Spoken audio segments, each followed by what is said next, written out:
13 loss, I suppose. So I do think that there's a good chance we go the full distance here. I think the big question, and we're going to have that answered obviously through this match, is how much have Apeks been putting into CS2? Because obviously they've just, been playing a lot of tier 1 where they've had to fully focus on CSGO. So we'll have to find out. We're jumping into the game so we get to see firsthand how these two teams match up on CS2. Yeah, really exciting, isn't it? Apeks, of course, starting on the CT side for Aurora. 3 players leaning towards mid early. The bomb making its way out towards the B side of the map. And smokes are dribbled in early towards red. Nork is looking for potential first contact here in Donut. But it's Sassanito that actually gets dinked. Apeks are being very aggressive down the B ramp. Yeah, the nade actually finished the job, so kicks in. Following up, then they have managed to cross in towards Cave. Did Jacob get any of this information? You can see he's sort of crossing between the angles, and I think they do suspect it, so he's fallen back to support. You got the opener, so you don't need to extend any further now. You can kind of sit back to a more default. You can see Sense got actually very deep and has spotted that there is nothing over towards A. He peered all the way into T-spawn, and Jacob's still taking fights. He's dropped the bomb. Yeah, that's really awkward. Because now you have to try and recover this, and the only piece of map control you really have is out in towards Cave. Kenzie will find Kixon as a result, but J-Chem once again will strike. It's Kenzie versus the world right now, and currently the ground is swallowing him up. J-Chem will finish the deal. Very aggressive, and I feel like, look, it's a small sample size. We're 1 round in, but keep your eye out for that, especially on the CT side, where we have got this little bit of Pika's advantage. That's going to come into play a lot. You're going to get a lot more teams and individuals taking these wider swings, taking these riskier engagements that you don't normally associate with Counter-Strike, but it often results in success. Yeah, also, I guess the other kind of big meta change is you're more often than not going to see the second round force, pretty much no matter the outcome. Some tiers won't if they don't plant the bomb, but they have opted to this time around. Because all those rounds matter a lot more. Sense of the dualies gets one, is eventually taken down. So they do get halfway through to A, but the rotation is here. Good HE to slow them down. Got kicks in. Jacob supporting in Donut. So Aurora going to have to fall back. And the other thing you can see at the top, round 2 of 24. We are MR12. If you're not familiar, that means we are playing up to the first of 13, rather than the first of 16.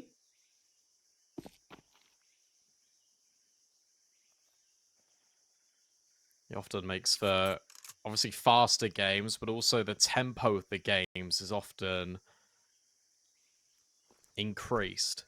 Saw from the start as well, Kixan dropped a smoke from spawn that landed in towards mid. That will get there a little bit faster to try and take that control. Aurora, once again, are just subjected to one piece of map control. And that is it. Only in towards A. Has to be this commitment now. They've got a smoke, potentially for CT, but no flashbangs to get them over the bomb site. That means that Kixan could just tuck in here and play off the contact of the M4. Yeah, such a great setup. So difficult to get past this. Jacob has a great angle. It's so hard to clear, and yeah, they get nothing done. Castanito even gets one just spamming through the smoke just to make matters worse. So you're only losing one. It was Sense with the dual Berettas. You're pretty happy with that. He can full invest. You're going to have rifles out on everybody. You weathered that full spy with relative ease. There was only one death initial frag, and because Apeks had so much control, they never really had to sweat it at all. Lack of utility because it's the full spy off the back of no bomb plant means it had to be a contact play into A. They deal with it perfectly. Yeah, here's that smoke I was talking about. Kixon's going to throw it again, so that's for everyone at home. That's cool. I'm taking notes. Deep nades in towards the B shelf as well, just to unsettle the unarmored players. Sassanito getting brave. Not singed by the incendiary, and instead doubles down alongside J-Chem. And Kixan, yet again, just more aggressive tendencies coming here out of Apeks. They want to take these fights. They want to end these rounds sooner than expected. Yeah, just against pistols, but why not put a bit of pressure on, make them feel uncomfortable, make them feel like they have to fight for this space no matter what round they're on. So they'll fall one by one. Tassanito, that's a really cool Molotov as well, just falling obviously intentionally so that it's a bit deeper down lane so that you can swing behind it. I don't know about you, Brandon, but I find that when you're fighting behind Molotovs, it's really hard to spot players that are close behind a Molly. It's because of the new animation now as well, where in CSGO we had the middle of the molly being the highest point. Now on CS2, if you take a look closely, the top of the molly actually moves from right to left. So it means that your vision kind of gets obscured every single opportunity during the duration of the Molotov. That's one of the small tweaks that's come forward into the grenades. Obviously, the smokes have also got longer. I think they're around about 20 seconds or thereabouts. So it's going to be a lot of changes. And obviously, the grenades just completely blow up the smokes. Yeah, we'll see if either of these teams has got any cool tricks with that. I think that's something we're really eager to see, like what the pros do in terms of the new mechanics, because it feels like it has so many different exciting ways that you can, change things up. You can throw a HE in towards elbow and peek from the T side. There's just so many different avenues that you can use. Kenzie's the player to be keeping an eye on for this Aurora game as well. We didn't really speak in depth about the individuals, but he's kind of the big explosive rifler for this squad. Norvi also a very solid rifler. I feel like in the AWP head-to-head, we're probably expecting Nork to win that one out most days of the week. Laddick's been having a bit of a rough one lately, but CS2 might see a revival for him. It's amazing how much mid-control is just being allowed for Apeks for free. Aurora have never really contested this. It's always been in towards Cave. The design of this round was always to get that space. There was an early molly that was thrown by Aurora that landed in the middle portion of Cave, thrown from outside of it, which trapped Sassanito in it initially. But because of the overwhelming threat from Apeks in towards mid, Aurora could never really capitalize upon it. Could be a big hit. Just got that lurk over towards A. 3 players poised in Cave, ready to strike, but 3 CTs here with a pretty solid crossfire. They can smoke off ramp as well with 2 seconds left. As you mentioned, 20-second smokes. That means they can just focus on this one avenue. Tassanito in a perfect angle to find that first frag. The flames drop as well, so they are struggling just to get out the door. They might just call this round off, and it looks like they will. Oh, they could go for its donut here, but you have to get past JChem, who's in towards red. You can see that, and that's the bomb dropped immediately. Latic will hit the shot. 10 seconds, but again, an immediate trade. Apeks moving in packs, and they're trying to reinforce their players to make sure that no kills are taken in isolation. Solid trade spacing coming out of the CT side. Celta will just gather and hold on to his AK, but survives after time. No money in reserve now for him, and now a difficult decision needs to be made, because again, you're 4-0 down and you don't really have the money, and you're kind of running out of time already in this first half. Yeah, we're just hopping to us quickly. You can see Celta was bobbing up and down there, and I imagine we're just fixing that little bobby there. But Seal Bob, not in the game yet, Brandon. We're a bit sad that we're missing Bob. Well, what do you think? You're a big Bob fan? Yeah, always. And obviously left hand not in the game. It's probably something to do with shadows, but at the end of the day, if that's a little bit inconsistent, I still think it's worth the price to pay. Nade blows open the smoke for JChem down the ramp. Latic hits the deck, and then Sassanito swings off that contact. Kenzie's died in his own molly. It's a catastrophe for Aurora. Yeah, but I'll tell you what, this looks good for Apeks. Really good.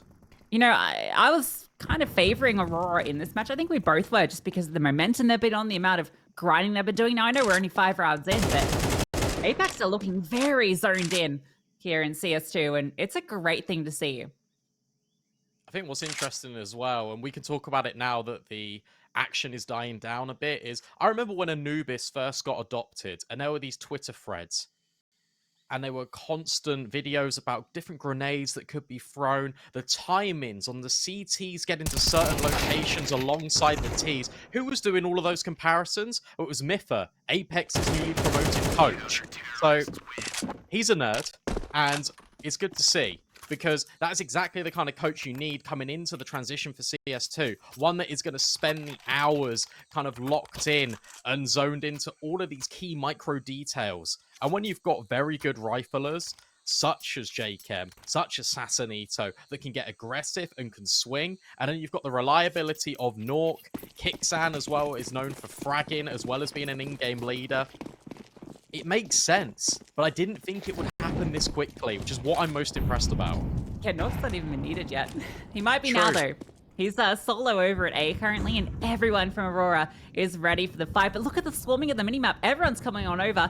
Hopefully we can page on over to keep an eye on Nork, because he's the one fragging right now. Drops the bomb. The bomb went in first on Celta's hands, and it drops. Sense gets a kill as well. This one's fallen flat already. They're going to go for a boost, but kind of one-dimensional. You know what's coming. There is a smoke, though, that gives a bit of space to work over. Take him. Spray goes a little awry, drops the flames forward. seconds behind default. Swings on out, is punished, but doesn't need her immediately with the retreat. Fighting back in. Nork hits the shot. Oh, he goes flying. And Sense gets the final one. So only losing one player throughout that whole fray. Really impressive. And the supportive flashbangs coming over, especially from Sassanito in particular. Just keeping Aurora at bay, forcing one of these timeouts. I think what's interesting is as you end the round there, Nork, despite being the first point of contact on A, he still had a smoke. He had his incendiary. Apeks are really reserved in holding their utility and only using it when it's at this absolute critical moment. They're not dispensing all of it, just in case Aurora back out and they reset. Because in that round, Apeks, where they had all of these rotations towards A, didn't have the control over towards mid. Didn't really have the control over towards B. There could have been a lurk there for Aurora. So just by saving the utility, it gives you a little bit of a leg up going into some of these retakes. That wasn't the outcome, but it's good to have that planning in the mid round. Yeah, it has to come with that first timeout from Aurora. I guess this is really where that lack of a coach starts to hurt, right? You're kind of on a 0-6 start on your map pick. It's not going well. You're not even finding really bomb plants or anything here. I don't think the bombs have planted once, right? So it kind of hurts a lot to have that pause, and you've only got yourselves to kind of zone in and talk on. I don't know whether they've got a temporary coach perhaps filling in for them, but regardless, it's not your usual voice that can be there to kind of reset you, get you back into the zone. And that's a stark contrast to what you highlighted about Mytho, right? It's just something that Apeks have a big advantage on right now. Awkward round this one for Aurora, because it looked like the first time in 7 rounds they were going to try and fight middle. With the smoke towards Donut early alongside the red room, the issue you had is there wasn't enough flashbangs to kind of get these players out. And I was sure they were only operating with pistols, trying to go with the element of surprise through some of these smokes, but JChem was ready.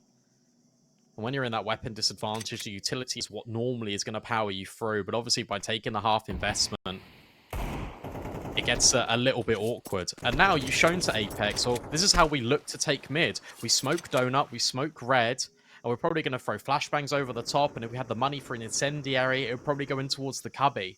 So now Apeks, when this comes through on a gun round, if it does come through on a gun round, they're going to know what's up. Just a small investment here. They got the full loss bonus, so 20 seconds. Or if you get past Tassanito, you could start to believe that maybe there was a pathway through.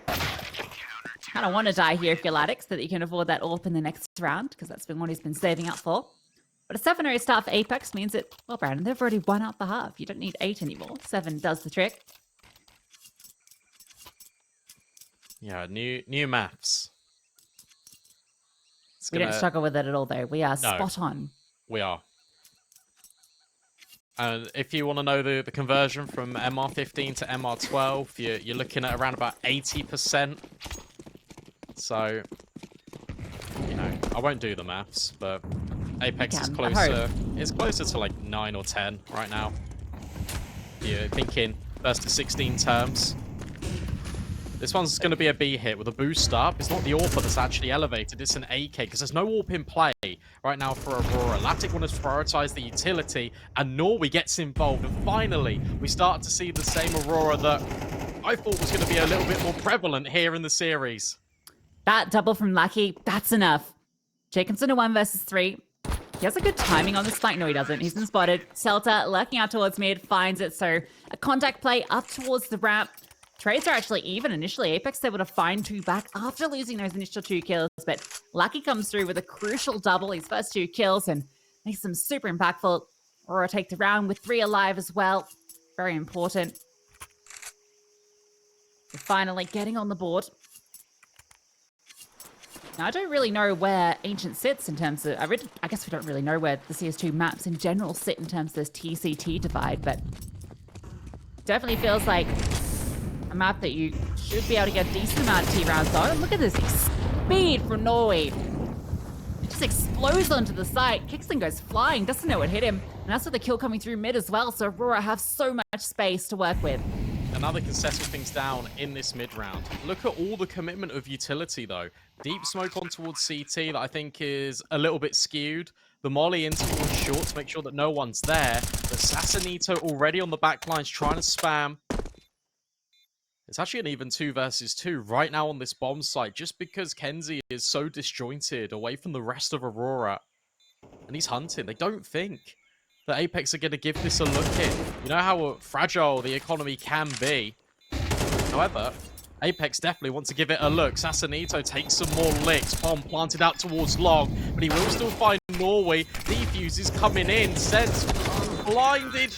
Doesn't quite get it done. Celta saves the day for Aurora. And there's more than enough money to buy for Apeks. Because look, they've won 7 in a row. Yeah, I don't think Aurora were expecting all that success so early, right?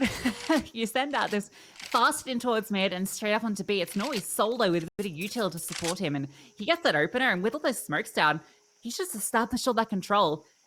But you've still got 2 players that are lurking out A while the bomb is being planted on B. Nork actually catches that first lurk, and it's a very delayed late lurk to then catch Nork the second time. So a cool double layering, but there was a lot going on there for Aurora that could have very easily fallen out of hand if any of those fights goes the wrong way, that are able to keep a hold on it, deny the ninja as well, and 2 consecutive. It's exactly what they needed.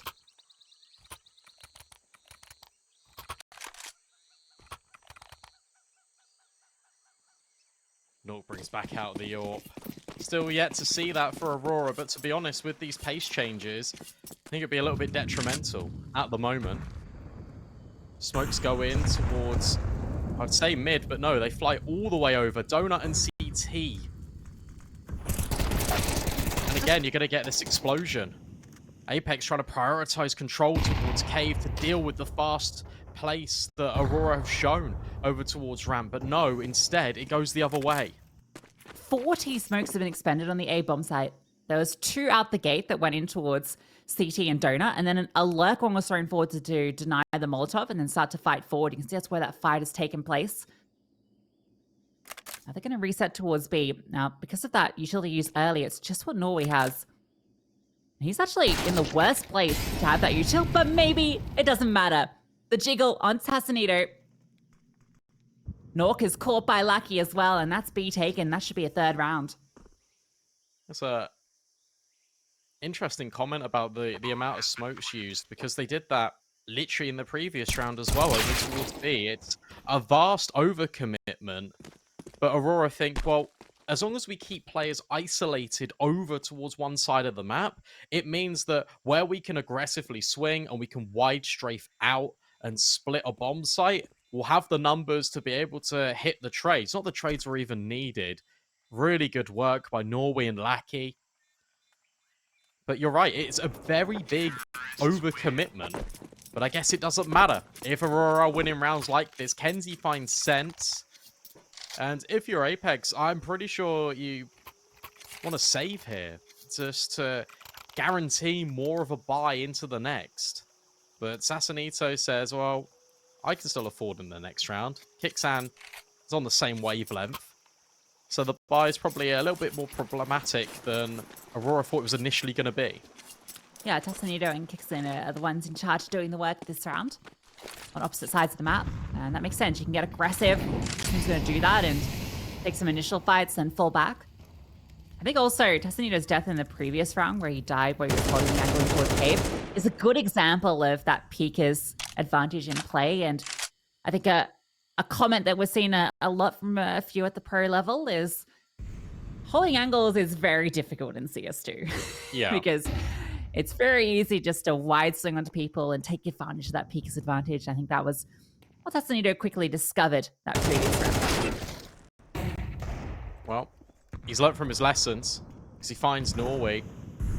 Interesting design in the last 3-4 rounds for Aurora. They've been leaving players to lurk in multiple different places. You saw Kenzie there towards red. You also had Lackey that was over towards Donut, just trying to catch players, and then they're trying to hit these timers where they can just explode. This is a little bit of a weird fight on towards A, one in which the Celta wins out, and Lackey trades on towards Kicksans. Now the bomb site, it's opened up. Sense is in the back lines on the flank, but he's only armed with dual Berettas. Yeah, the real one to keep an eye on is Tassanito. He's on with the M4. He's brought down low, but he's the only one that can really do serious damage here. The others don't even have armor behind these pistols.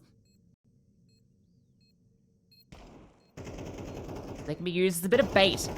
See, that's what Nork and Sense try and do, but not able to find any space for Tassanito to work means that he's just going to go off and save that M4 so he can take it into the next round. Kenzie might give it a bit of a look in, but that's going to be 4 now for Aurora.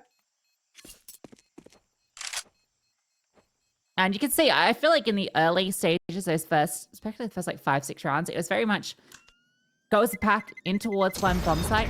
And they were struggling doing that. And oh, trying to save that M4, which hurts a little bit, but it'll be fine money-wise. But it feels like now they're playing a bit more rotation heavy. They're doing these sort of aggro plays towards one site and then immediately exploding elsewhere. And they're trying to take advantage of those rotations that they'd kind of conditioned Apeks to do in the earlier parts of the half. And working the map is something that Aurora like to do a lot on Ancient, especially on their T sides, which is why it was surprising to see them being so committed in those earlier rounds. This might just be a fast play here. Yeah, this is so aggressive. Up in towards B, trying to overwhelm. The molly goes in, but Nork will find the first. Good trades, and then Sassanito. Again, striking from Cave. Bomb site has been overwhelmed. It needs to be a retake, but again, trades are here for Apeks. It's a 2 versus 2, and Lucky is low. Doesn't quite connect. Lucky to be alive as these bullets just go through the walls. Couple of smokes and a kid in play, so definitely got the tools for the job. He's going to try and fight aggressively forward, and that actually cost them Sense. Just sitting back in CT spawn, able to get both. That defuse will come through. Yeah, 8 rounds plays for Aurora, looking to build back in, but Apeks snuff out the danger right at the tail end. We're going to a break. When we come back, we've got the second half for you live.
second half, straight into the action. 8-4 half. Aurora clearing it a little bit back towards the end. Still a long journey ahead of them, but it starts with the pistol, and Apeks has been given a lot of ground in towards mid. Spoken towards red, and they're running straight through it. That's wild, okay. Being really aggressive. They're already in spawn. A quick wrap on towards A. Latic has got to be a little bit careful, and Celta is nowhere near the fight. Thought he was in a good position pushing A main, but actually they just come right in the back lines. Take a look at Kixan as well, tucked in towards the corner, trying to cut off the mid rotates. Okay, this is such a cool pistol round, but Kixan falls. They're fighting aggressively, wanting to take the space to make sure there's no flame coming through. Lucky gets his kill. The trade is there. Tassanito, what a spin. That's unbelievable, and that's shut down this pistol for Aurora. Oh, he is alone, and no kit for him means he has to fight his way past 3 players who are all ready to face him. Okay, maybe there's a chance, but no, time's not there. North gets the final kill, but oh my god. Some would say inhuman. What a pistol round from Apeks. Running through that red smoke, taking all of the control, and then they don't rest on their laurels.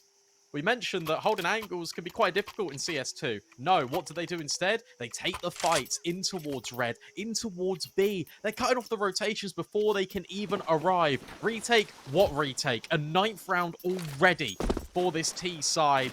And of course, it's going to be the force buy in for Aurora. They're armed with MP9s, but when that's your most valuable weapon, it can get a little bit awkward. It should be aggressive. Move this force and things get a little bit scary. Bit of a spam fight into the smokes, and lucky to be alive is taken down by Kixan eventually. That's 2 players falling in the lane. Ernst is taking a lot of space in towards Donut as well.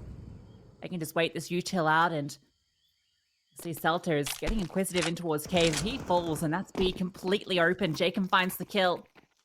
They do have to go get the bomb, which is all the way back in spawn. The 4v2, Apeks should be pretty comfortable to get their 10th. Terrorists win. Oh well, they just found out that Lackey was actually over in towards A. Gets dealt with by Sense. Being deployed as this lurk player in round 14. And he gets some really good impact with that Galil. And that was the force, and it was, apart from the one casualty out down towards the B ramp, didn't really feel like one. And now you've got an eco. Time, I'll be honest, running out.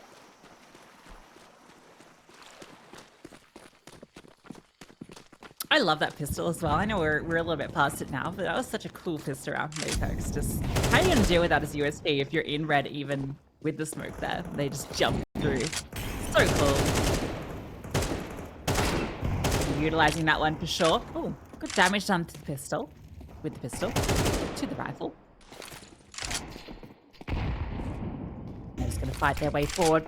Rotations are coming over. That wasn't the flashbang he was looking for, but alright, with Celta dealing with one in towards mid, there are 4 CTs out towards B long. Smokester up currently giving a bit of cover, but out towards long Norp with the MAC-10, halving the defense. And he's just taking a few more names as he goes, collecting cash. I don't know if we'll even see an AWP from him, probably not with how this game is going. But at least he'll have some extra money if he does want to get one eventually. I mean, what a strong map to kick things off at the moment. Aurora, of course, I don't want to write them off. They've still got time to build into this and try and formulate a comeback. But if this ever wanted to go to 3 maps, it needed to be Aurora taking Ancient. And where Apeks have kind of looked at a little bit rocky in some of their previous encounters on this map, I thought Aurora were good for it, but no, apparently not. A new game brings new beliefs and new desires for Apeks, and Sassanito 20-5. Yeah, that's pretty good. That's hard to stop. Yeah, it's close to a 30 bomb in CS2 terms. Maybe it's just we have to compare like KDR as kind of the metric. 20 bomb just doesn't sound as good, does it? Smoke's bursting through. They're just going to charge through here. Latic and Lucky getting a kill apiece, and yeah, just trying to force their way into mid. Does not work out. The CTs are ready for that fight. Look, that's, again, inventive in CS2. because Apeks blow up the smoke in towards mid, trying to get a fight and trying to get the jump on Aurora, but they were holding the angle the entire time. They weren't scaling towards shelf. They were just waiting just in case. Apeks tries to pull a rabbit out of the hat, but it doesn't quite pay off. Org not yet getting involved for Norway. Interesting purchase. Consent. Taking shots, but Lackey with the swing. Will deny, and now it's all up to Nork, and this should be, well, potentially a flawless gun round coming out for Aurora to kick things off on the defense. Let's see what Nork can find. He's starting to pull off a few clutches in his time. Time is going to be an issue, though. He's got 2 players deep on each site, and his position being held by a 5th player. That's probably the easiest fight he'll find, though. He gets a good swing on it, and is able to get that shot in through, but the damage taken means that whichever way he goes, he's probably not going to survive. Laddick ready for him. Aurora get their first CT round. That was cool. Just, again, angle manipulation there from Aurora, because you had Latic really far back at long, just taking the vision and the contact, and as soon as he does, then you get that swing from the player at close, and you're not really expecting that if you're Nork. Cool little design, and it's important to highlight. Trying to catch everything as we go, guys, because we're just as excited for CS2 as you. Insta smoke's coming in. That one goes in towards Cave for Apeks, which means that Kenzie can't see a thing.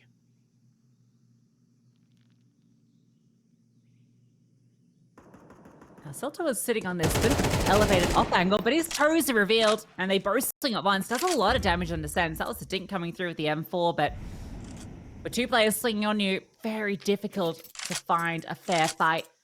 And with that opener, they can just fall off. You can see it's immediately scrambled 2 further players over to A. That already gives you the information that it's a bit safer towards B, but Laddick does get one back in towards mid. It looked like he was floating. It looked like he was on a pixel in which you don't normally kind of get that wide coverage in towards A. Sassanito has just barreled his way out towards the bomb site. There's no... Well, there is a smoke. Nork could potentially smoke off long here, but instead wants to save it just for a few more seconds. Bomb planted. Now that smoke's going to expire about halfway through the bomb timer. Difficult position for Apeks to be in because they're stuck on the site, but they're fighting forward anyway. 2-on-2, and Kicksan about to walk through the long smoke and catches off Kenzie as well. How's he done that? Just abusing the smoke, going through, trying to catch a player, reloading it, leaves Laddick in the clutch. He does have the smoke and kit, spots out a player close by, needs to find the spike. Good swing, but can't quite control the AK of Apeks. That's going to be map point. 12 rounds, just 1 more required. That's wild from Kicksan. The audacity to go through that smoke, and Kenzie was already ready for him and actually backed off a little bit just in case that push was going to come through. Doesn't matter. Headshot trumps all. And now Apeks have got 7 map points to try and close Aurora. They need to be perfect from here on out if they want to force OT. Not working with the best array of weaponry to do it. Utility lacking a FAMAS and MP9 in the mix. Then 4 players start towards B. They want to exert an early advantage with fighting in towards lane, and they've found success already. 3 kills go their way. Finding one in mid as well amongst all the chaos, and Kenzie gets another. This round needed to be a good one if they want to get this campaign going. They want to keep as many alive as possible, recover these AKs, have a strong financial position because it's a long grind ahead for Aurora. Couldn't even see that player. Couldn't even see Kenzie from Kicksan's perspective. But Kenzie makes no mistakes. I feel like you just take the eco here. If you're Apeks, you got the bomb down in the previous. You are on 1900 loss bonus, but the reason for eco in is because Kicksan, JKM, and Sassanito can all purchase in towards the next. Sure, it means that Nork and Sense would be a bit light, and it might change the game plan for the future, but you only need 1 of these rounds. You only need to strike gold once in the next 6.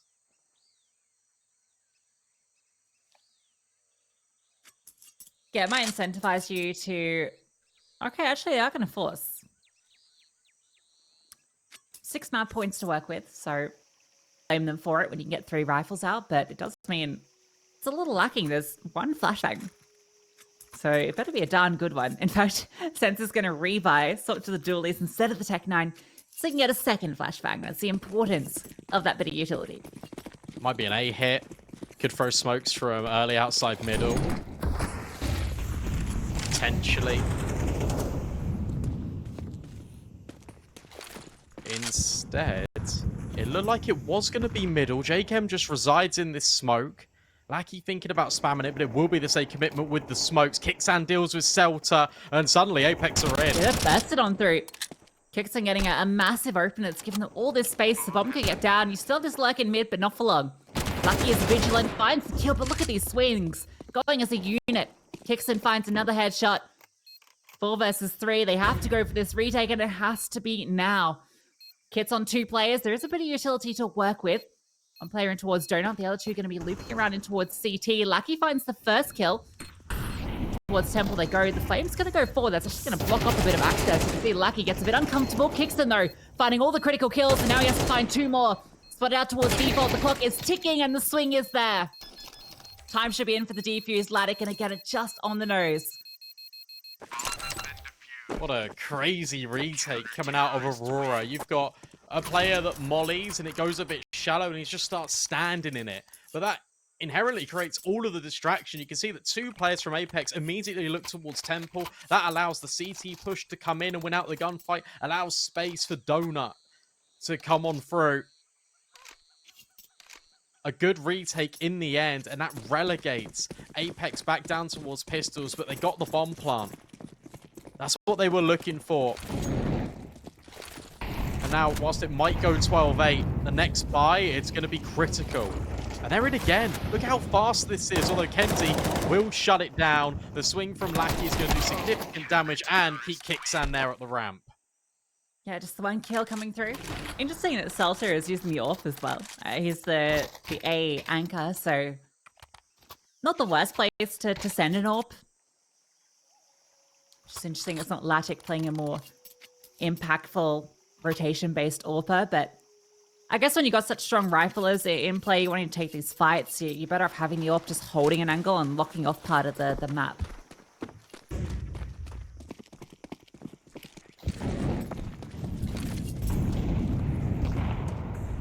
Huge nades. Look at that damage in towards middle as well. Lackey is winning out this mid fight consistently, which is allowing Aurora all of this space. Kicksan finds 1, but traded out by the USP of all weapons. Shadow spotted, but doesn't matter. Nork blows the head off Norway. The bomb is making its way through, but might be derailed here by Kenzie, who's out towards Shelf, and he's looking over the top of this smoke. He's exposed now as it fades. That flashbang is perfect. They knew exactly what was going on. There is going to be a flank coming through, but that flank has to be perfect. Celta has to sit back with the AWP. He's smoked off as well, so he cannot really get involved. This round hinges on what Lackey can find. He's found 2 kills already. Gonna be coming out the ramp shortly. You can see a bit of utility being thrown out by Celta. This is purely distractionary tactics. He's just playing around this smoke, being annoying, allowing Lucky to work. Lucky's found his first kill, the forward smoke. Lucky's found another. He's not lucky at all. 4 in the round. Might even find the ace. Tassanito steps in from the corner, gets the first kill, dancing around Pillar. Comes out of the one-on-one, and Tassanito closes. Apeks take the first map. Yeah, a good round by Sassanito. Knows that the AWP is out towards CT and obviously knows that the flank is coming in. So you have to take a gunfight. Swings in, deals with the player at ramp, and then tucks in behind the pillar. And what's the thing you're not going to expect? An immediate respawn.